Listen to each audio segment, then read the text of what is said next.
welcome back to her Restored Spirit podcast. My name is Tammy and I'm your host. And today, are you a mom-oholic?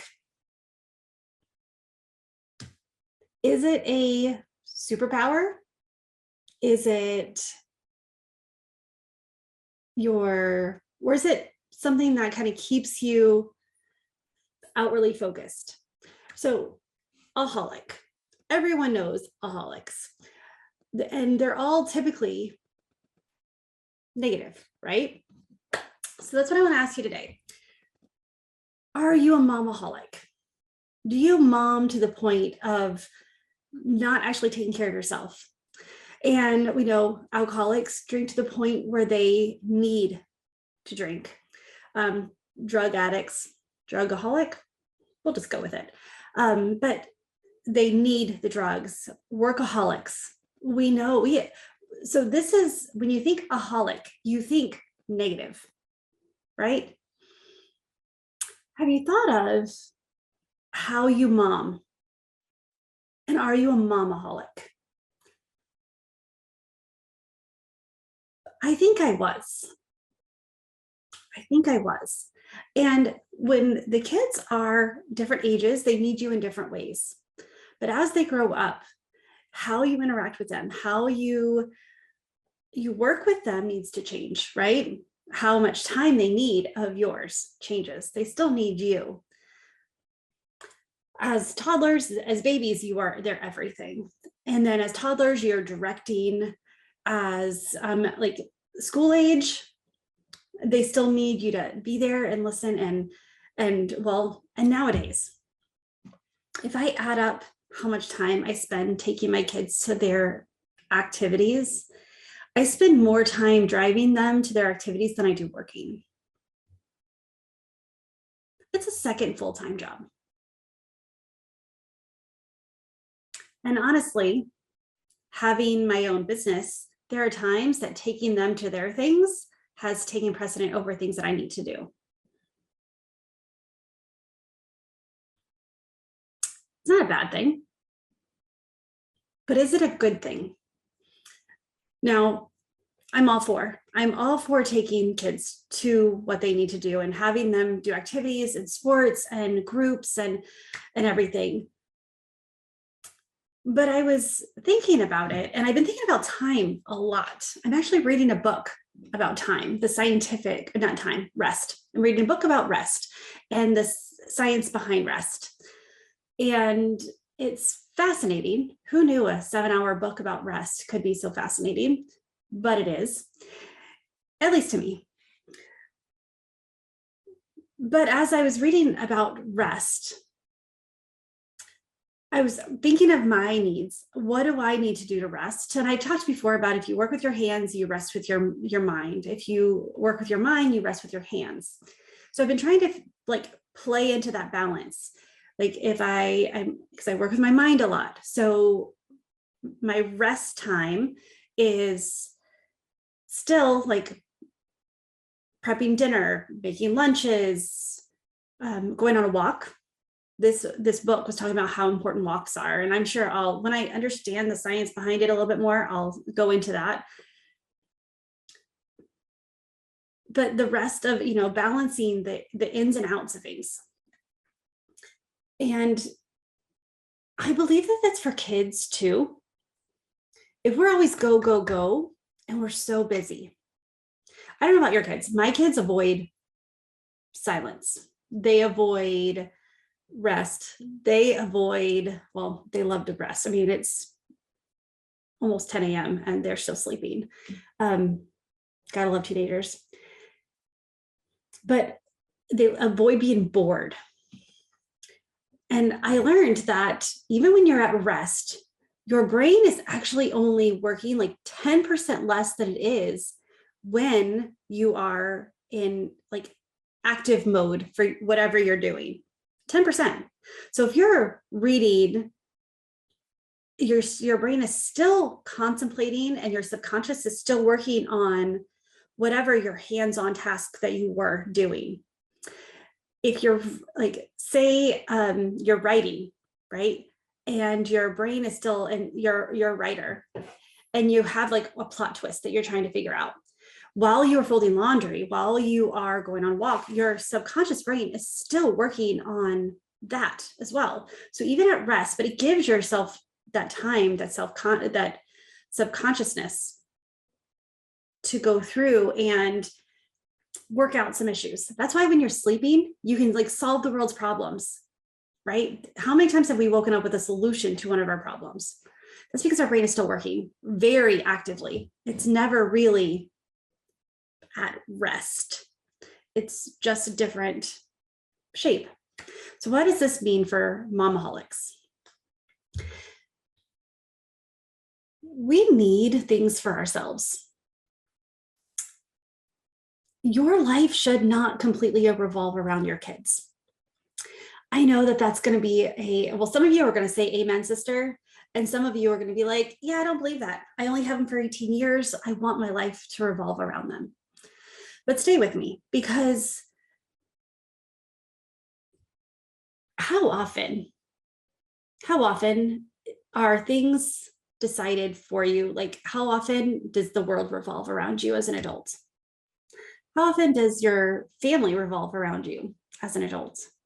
How often do you revolve around you? Does your world revolve around your needs as an adult? So why are we teaching our kids that everything should revolve around them? That is my point. My kids, I love them dearly. I love them. And I've realized I've made my world revolve around them a little bit too much. I've made it a little bit too easy for them, and they haven't struggled enough. Emotionally, those kids have struggled more than most. However, as in like problem solving, they were trying to get something out of the garage, right? Trying to get something out of the garage. My car was in the way. Less than 2 minutes after I asked them to go get this thing, they're like, there's no way possible. I don't know how to do it. It's stuck. It's not possible. And I asked them, I'm like, okay, so what can we do here? Knowing that a simple, hey mom, can you move the car, is all that's needed. Or moving the things around the box, it's a little bit more work because it's the box that has like all the sports things. Just shifting that slightly, which they could do together, pulls the cooler right out. But instead, it's impossible. They needed me in that moment to fix their problem. So instead of fixing it, because I knew all I needed to do is move the car out 3 feet, they could get it easily. They could ask me and I would do it. But instead, it was impossible. That was an eye-opening moment for me when my 14 and 12-year-olds could not see any solutions. There was multiple solutions there, and yet none of them. And they've tried everything. It was like, 2 minutes, you were out 2 minutes. And that's when I'm like, okay, they need to struggle a little bit more. They need to problem solve. I need to not solve the problem quickly because it's the easiest thing to do, but I need to let them have that time to go through and solve their own problems. Will they do it like I do it? No. Will they do it right? No. Will they do it perfect? No. Will they achieve their goal? Not always, but hopefully more and more they will. But as moms, if we solve all the problems, if we mom so well that they can't do anything on their own, is that really our goal? So that's what I was thinking about. And what is our role as a mom? What do I want to say about myself when the kids are out of the house, about how I mommed? What do I want the kids to say? That I took care of all their needs and met their every challenge, every demand, and that they had a great childhood, and yet they can't actually do anything on their own. Do I want them to be so independent that they don't need me anymore at all? Secretly, not really. But there's a beauty in that, about not needing you, but that wanting you, and that switch from parent-child to parent-friend that happens when they're out of the house, when they understand that everything that you did that led up to them being that adult was to help train them to be the adult. And there's a new respect that all of a sudden they understand that you weren't trying to make their life harder or more difficult or more challenging or unfair or mean or intolerant. Like my son calls me that I'm the most intolerant parent. And then I'm, what is another word he used? Anyway, if it comes to me, I'll tell you, because these words that are like hard hitting and like inflexible. I'm overprotective parent. I am a protective parent, but I also let them try things on their own. But if we mom so hard that we become momaholics and we need them to need us, is that really serving them in the best way? So that's what I mean by, is it really a superpower to be a momaholic, to mom so hard that everything's done? And again, it's a progression. If you have little ones, you do need to be more hands-on. But as they grow up, you have to be more hands-off and just be emotionally connected to them. Be a listening ear, be a sounding board, allow them to struggle. Allow them to struggle. Because if they don't struggle now, when I have the safety net right there, when I am right there, and nothing that they can do right now is detrimental. Nothing. There's nothing that they can do outside of like really hurt themselves. But everything, as we know, because their realm, their responsibility, the things that they can affect is really small. Even if they do something illegal at this point, like illegal, the worst possible thing, like it can still be covered up. Like it still can be fixed. It's not finite. It's not going to go on their permanent record and decide for them. Okay, there are things that are, but let's, on average, our kids aren't that dominant or whatever, or that creative. But at this point, you have the ability to be that safety net. When they go away, that's going to be a lot harder to do. So releasing that, giving them that space, letting them try and fail. First attempt in learning, failing. First attempt in learning. Is there really a failure at this point? Because they're learning about themselves, they're learning about the environment, they're learning about the world, they're learning about what their strengths and their weaknesses, they're learning about their preferences, they're learning about their environment by trying things and succeeding or failing. And really, those are not opposites. Succeeding or quitting. My kids quit. It's so frustrating to me. So frustrating. That's not something that I've ever really done, is quit. And they do so easily because they don't know how to struggle well. They don't know how to try things. So that is this year. This is one of my goals for them, for me, is to step back a little bit.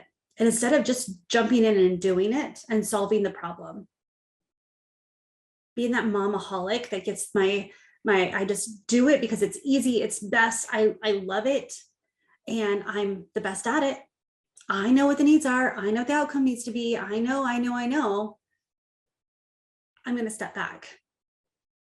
And I'm going to be that guide, that sounding board, that, hey, what do you think we should do in this situation? Kind of mom. And with that, have your own identity outside of being a mom. Why is this not selfish? Because it shows them It shows your kids that being an adult is not all work, that once they have a family, they don't lose themselves, that there's something to look forward to. There's something that they get to know you. They see your preferences, the things that you love to do, things that you're good at. Go and play. Go and just get in touch with who you are and watch how the kids interact with that, because then all of a sudden they see you more as a person and not just a mom who's all up in their business. This is something over the last year-ish that I have done. I've met with, I have my breakfast club on Friday mornings, and we haven't met in the last couple of weeks because school's out. It's a lot harder. It's really hot outside, because usually when school's out, we'll meet at a park or something where the kids can come hang out. And it's a lot harder to do, but I have that. My kids know that I don't give that up. That's if they need something, they should have talked to me beforehand. Outside of going to the doctor for an emergency, I don't miss that because it's for me. It fills my cup. It helps me. We talk about things that we like to do and fun things that we can do. We go have girls' nights. We have all these things. Having your own identity outside of being a mom enhances your ability to mom. That's what changes you from being a momaholic to an amazing mom who can have it all. You just have to define what all really looks like for you. My kids are 12 and 14. I can leave them. I don't need a sitter anymore. I can go out for a couple hours with my girlfriends and enjoy the time. I can go to the movies without them. Most of them I don't tell them until I come back, because they don't need to come to everything. But then I also get to do things with them. And then they want to do things with me. Cornhole. We play a lot of cornhole as a family. It's something we're all good at. We all like to do. It's fun. That's something that if I didn't start doing that and started playing like that, they would not know that they could do too. That it was fun for the three of us to do that together. That's our triple F, our forced family fun time. We'll usually play a game of cornhole, best 2 out of 3, or whatever, or bocce ball, or something. Board games. We love board games. But having identity outside of being a mom helps you be a stronger mom. You're more in touch with your preferences, what you like, what you dislike, things that light you up, things that drain you, because there's more things in life that can light you up than just those mom things. There's more things that can drain you than just those mom things. Mom is my most important ministry, my most important purpose. However, I've watched my relationship with the kids change. We talk about things other than parenting and me guiding them. I'm like, I've been reading this. What do you guys think about it? Or like, just, it gives you that identity that they're like, oh, she's a person. Also, by not being fully present for them all the time, they don't take me for granted as much. They still do. They're 12 and 14. They are so self-centered right now that it's mind-blowing. Developmentally, that's where they should be, right? But when I know, like, oh no, Friday mornings, that's a block time. That's a mom time. I'm sorry. That's a Tammy time, really, because I go and I get to not be a mom for a few minutes. So what could that do for you? What kind of mom, what kind of life do you want to model for your kids?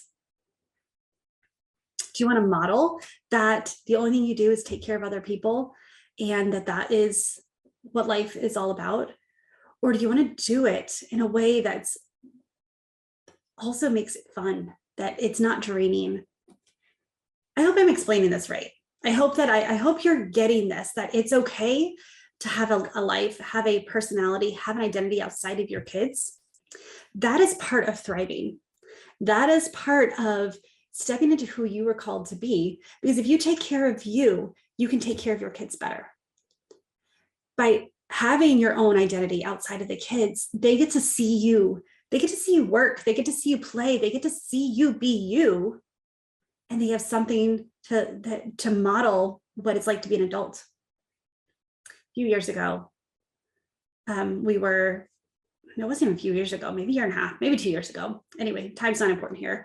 But we were driving and my daughter's like, I don't want to learn to drive. Which, how many 16-year-olds right now are not driving? She's like, yeah, why would I want to drive when all you have to do is look at the road all day and listen to your podcasts? I get to sit and I get to watch TV. I get to read. I get to, it's more fun. I'm like, oh dear, got to cut that off because mama needs you to drive. But realizing that I was not modeling that independence, that freedom that you get from having that talent, having that skill, having that car. And so we started talking about, well, when you get a car, when you can drive, when you can have that freedom, we talked about the next step. And that was one of the things that like hit me with, and then the other thing too is, be an adult. I don't want to be an adult. It's boring. All you do is work all day, and which we do work a lot. Because whether it's work, housework, yard work, all of those things, we do have a lot of things. But by having identity, I've realized that playtime is so important as well. So don't be a momaholic. Don't throw yourself so much into being a mom that you lose yourself in it. You want to model for your kids what a thriving life is. That work is work, sure, but actually that can be fun too. And it's fulfilling, and it's rewarding, and it's not draining for the most part. That you can be rewarded and compensated. And with that, you have freedom, you have flexibility, you have time, you have resources, how they go together.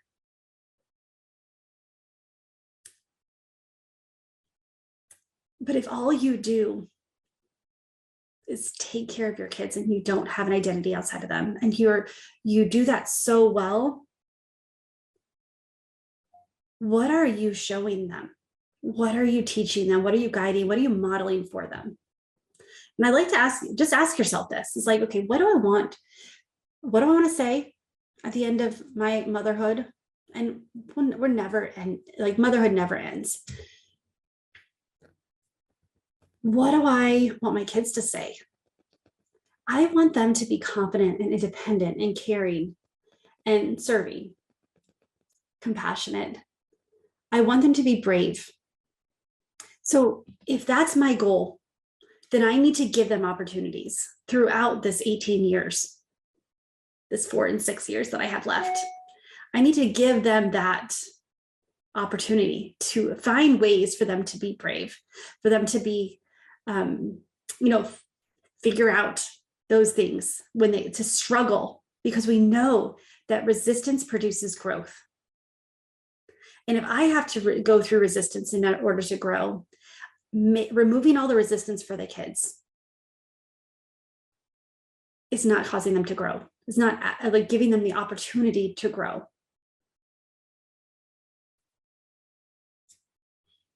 So that's what I have. Now, I talk about having identity, which I think it's so important for multiple reasons. But I have a workshop coming up. Check the dates on the website. Are you ready to stop wasting time and thrive now? Time is going to pass, whether you experience it, whether you recognize it, whether you feel it, whether you are ready for it or not. What would it look like if you were thriving in every moment of your life? The circumstances, because life doesn't wait for us to catch up or to get ready, or like, okay, let me just go through this hardship and then life will be good. Because I don't know about you, but it's a struggle. Life. And if I don't choose to thrive, if I don't choose to be content and happy, like right now, then when is going to be the time? I'll wait until it's the right time to be happy, to thrive. So many women, I see the possibilities, the opportunities for them to thrive right where they are, no matter what they're going through. And the fact that when you do that, you then can decide how the circumstances, the hardship, the trials you're going through, you get to decide how it's going to affect you. So come to my workshop, 30, 45 minutes, depending on questions and how the discussion goes, because it's live. So it's not pre-recorded. It's not a canned speech that I give. It is actually, let's talk about 3 secrets to unlocking your desire to win the day. Because if you win today, then you can win tomorrow, you can win next week, you win next month. Then all of a sudden you set your life up around thriving and being happy and joyful and having the experiences and really living your life now instead of waiting for one day it to happen. So sign up. I can't wait to see you there. Check out my Instagram at Tammy Marie Coaching, my Facebook at Tammy Marie Coaching, my website, tammymariecoaching.com. Kind of seeing pattern there. Check out more on my podcast, Her Restored Spirit, and my upcoming YouTube page, which is probably where you're watching this right now. But if you haven't subscribed, please do. Also, one last plea, one last favor. If my podcast or videos have helped you in any way, if you can go to Apple Podcasts and just leave me a 5-star review. What this does is it helps other people, other women like you, see that this is valuable. See that, oh, if there's this many reviews, if there's this, the algorithm will actually show up. This podcast will show up more often in, when they do keyword searches.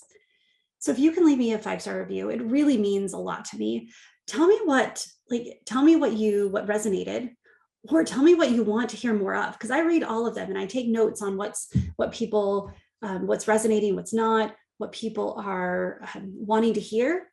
If there's something you want to hear or know about, send me a message, DM me, and chances are I can make it my next podcast. I can do a video on it. I can talk to you one-on-one about what your next steps are or how to overcome this trial that you're going through. All right, I've made this long enough.